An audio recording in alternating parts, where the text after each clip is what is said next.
എന്റെ മക്കളെ മക്കളെ റോയി ഇവിടെ വാ. അതെരിപ്പോ കുഞ്ഞോമാച്ചേ, കുട്ടികൾക്ക് അവരുടെ ചാച്ചൻ വേണം. പാപ്പച്ചിക്ക് നിങ്ങളെല്ലാരെയും കഴിഞ്ഞതെല്ലാം മറന്ന്. നന്നായാൽ അവന് കൊള്ളാം. എടാ, ഇനി ഇങ്ങനെ വല്ലതും ഞാൻ കേട്ടാൽ. ഇല്ല ഇല്ല അപ്പച്ച ക്ഷമിക്കാം. മതി മതി മതി മതി. അവന്റെ കോലുപിടുത്തം.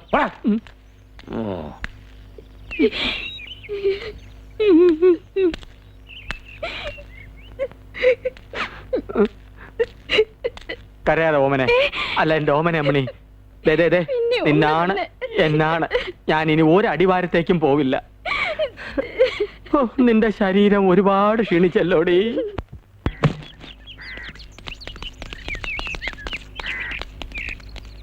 ഏതു മറ്റവനാടാ എന്റെ വിത്തും നെല്ലൊക്കെ എടുത്ത് പുറത്തിട്ടത്?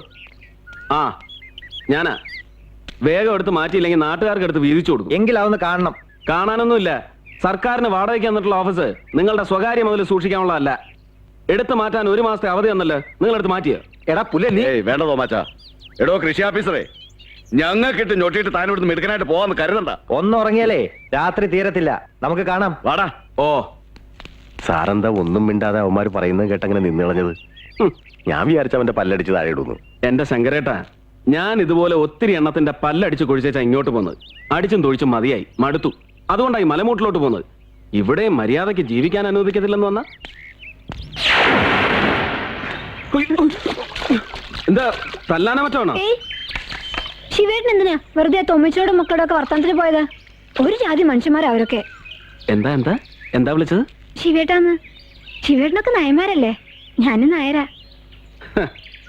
എന്നെ കണ്ട കടിച്ചു കയറാൻ വരുന്ന താനെന്താ ഒരു സോപ്പിടിയിലുമായിട്ട്? പുതിയ പരിപാടിയെല്ലാം ഒപ്പിച്ചു വെച്ചിട്ടുണ്ടാ?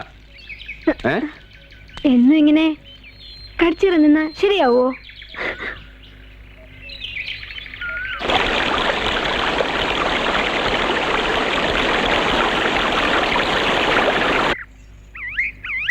സാറിന് ഇല്ലത്തെ ഗിരിജയായിട്ട് പ്രേമമാണല്ലേ?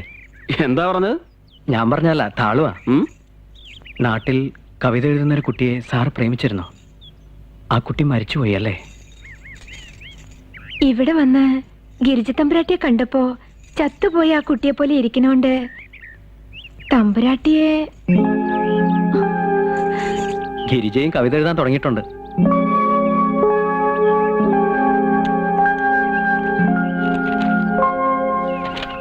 ഇത് എഴുതിയ ആള് തന്നെ വായിക്കുന്നതാണ് അതിന്റെ ഒരു ശരി. വായിച്ചു, ധൈര്യമായിട്ട് വായിച്ചു. ഒന്നാം കൊമ്പത്ത് വന്നിരുന്നൊരു പുന്നാരക്കിളി ചോദിച്ചു, കൂട്ടി നീലങ്കിളി ചെങ്ങാലിപ്പങ്കിളി കൂടുമിട്ടിങ്ങോട്ട് പോരാ. നിർത്ത്. ഈ കവിത ഗിരിജ തന്നെ എഴുതിയാണ് ഒറ്റയ്ക്ക്. ഗിരിജയ്ക്ക് വയലാർ രാമവർമ്മ എന്നൊരു പേര് കൂടിയുണ്ടോ? ഈ കവിത ഗിരിജയുടെ പ്രായത്തിൽ ഞാൻ കാണാപ്പാടം പഠിച്ചിട്ടുണ്ട്. നാട്ടിൽ എനിക്കൊരു സ്റ്റുഡന്റ് ഉണ്ടായിരുന്നു, മായ. ഇവിടെ വന്ന് ഗിരിജയുടെ കുസൃതിയും കുറുമ്പൊക്കെ കണ്ടപ്പോ ആ മായ തന്നെയാണെന്ന് ഓർത്തുപോയി. അങ്ങനെ ഞാൻ മായയെ സ്നേഹിക്കുന്നത് പോലെ തന്നെ ഗിരിജയും സ്നേഹിക്കാൻ തുടങ്ങി. മായ എനിക്ക് എന്റെ അനുജത്തിയായിരുന്നു. ഗിരിജയും എനിക്ക് എന്റെ അനിയത്തിയെ കണ്ടൂടെ?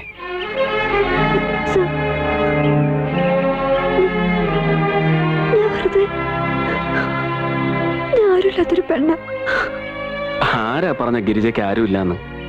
ഉത്തരയിടത്തി, രാധയിടത്തി, വലിയ മാമ, പിന്നിപ്പോ ഏട്ടനായിട്ട് ഞാനും. പോരെ, ചെല്ല.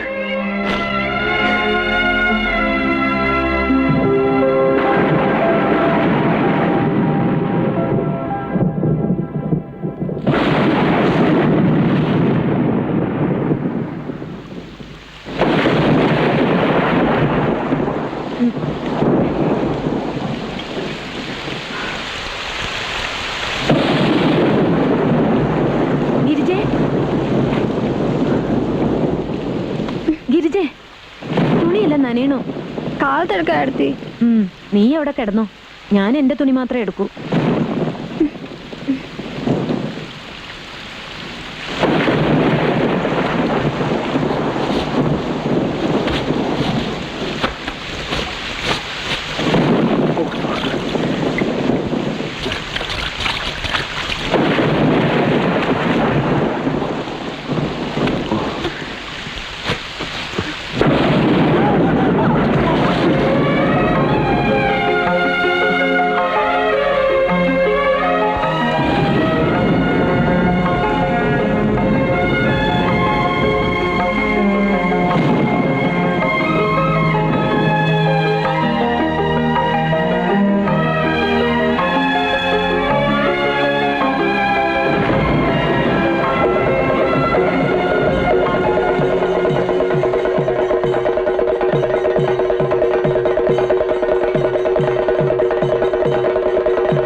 ഒന്നും കരുതിക്കൂട്ടിയായിരുന്നില്ല. സംഭവിച്ചുപോയി.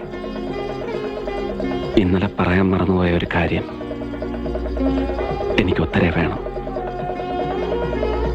എന്നോടൊപ്പം മരണം വരെ. ഒരു താഴ്ന്ന ജാതിക്കാരന്റെ ഭാര്യയാവാൻ മടിയില്ലെങ്കിൽ ഒരുങ്ങിക്കോളൂ. വലിയ ആർഭാടമൊന്നും ഇല്ലാത്ത ഒരു താലികെട്ടിന്.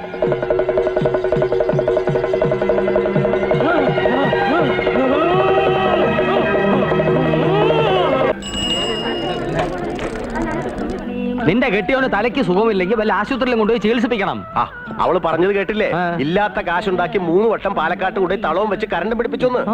എല്ലാം ഭേദമായി കൊണ്ടുവന്നതാ. അങ്ങോട്ടോ ഇങ്ങോട്ടോ എന്റെ കണ്ണും തിരിഞ്ഞ പിന്നെ അങ്ങനെ തബലകൊട്ട് തുടങ്ങും. ഡോക്ടർമാരോട് ചോദിച്ചിട്ടും വൈദ്യമാരോട് ചോദിച്ചിട്ടും കാരണം അറിഞ്ഞില്ല.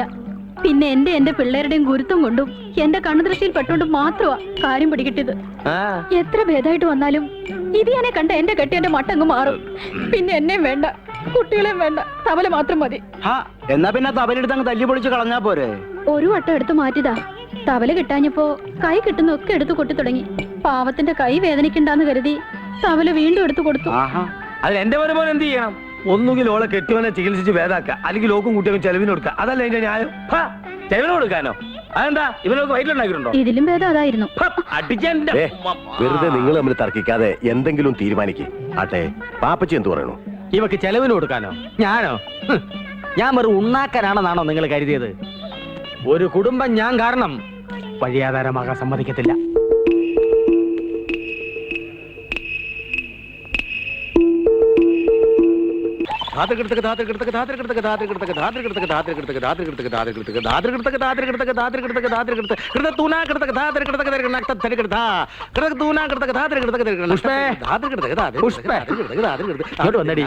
എന്താ പാപ്പ ചെയ്ത്? ആ മനുഷ്യൻ കാണത്തില്ലേ?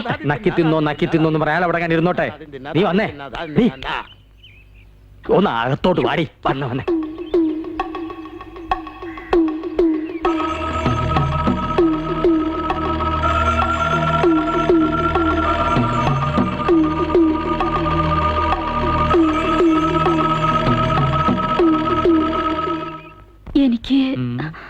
എനിക്കെന്തോ തങ്കപ്പട്ടിനെ ഓർത്ത് പാവം തോന്നുക. തോന്നണം. പാവ വട്ടായി പോയില്ലേ?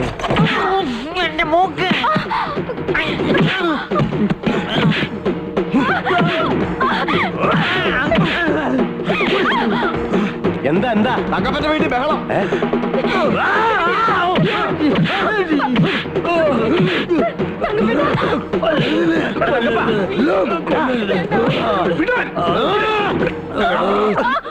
എന്താ തങ്കപ്പ ഇത്? ശങ്കരേട്ടാ, തങ്കപ്പ,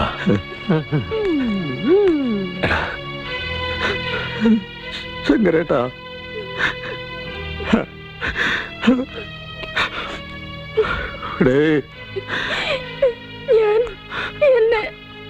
കേറിപ്പോടെ, മക്കളെ കൊണ്ടകത്ത് പോവും. തങ്കപ്പ ഓട്ടടാ, വാ കടയിലേക്ക് പോ. ഇത്തവണ സാറ് പറഞ്ഞ പോലെ അരമനെ പോയിട്ട് ഞാൻ പള്ളിയിലോട്ട് പോകും. ബിഷപ്പിന്റെ സഹായത്തോടെ തീർച്ചയായിട്ടും കണ്ടെത്താൻ കഴിയും. അയ്യോ സാർ, ഇപ്പൊ തന്നെ ഇരിക്കട്ടോ, ഒരു വഴിക്ക് പോകുന്നതല്ലേ. ചെല്ല്. ടോമി എങ്ങോട്ടാ ബാഗൊക്കെ ആയിട്ട്? നാട്ടിലേക്കാ. അവിടെ അരുവിത്തറ പള്ളിയിൽ പെരുന്നാളാ. എന്റെ അമ്മയും പെങ്ങളെ അന്വേഷിച്ചുള്ള 4ാമത്തെ യാത്രയായത്. ഓ, അപ്പൊ യാത്രയ്ക്കാൻ വന്നാണല്ലേ? ചുമ്മാതല്ല പതിവില്ലാണ്ട് ഈ നേരത്ത് താളും എനിക്ക് കൂട്ടുപോകുന്നത്. ഇത്തവണ എന്തായാലും അവരെ കണ്ടെത്തും. ശരി, വരട്ടെ. ആ. വാ.